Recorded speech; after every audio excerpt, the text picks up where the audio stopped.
This is Beat Up Builds with your tip of the day.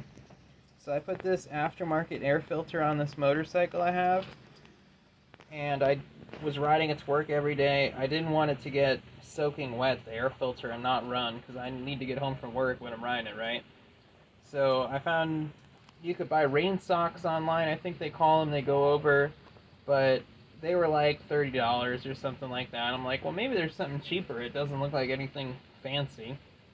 So I looked around online, and there was a guy that said, oh, it's an old Harley trick or something. You put pantyhose over it. So I got some pantyhose from the dollar store, and I put it over there.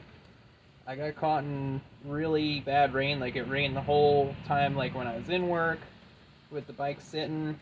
I came out. It ran a little bit bad at first, but once it kind of cleared the initial water out, it ran okay. Good enough to get me home. It wasn't like too bad. So yeah, I would totally recommend that if you got even cars with the air filter sticking through the hood or something, and you want to drive it in the rain. Wrap some pantyhose around it.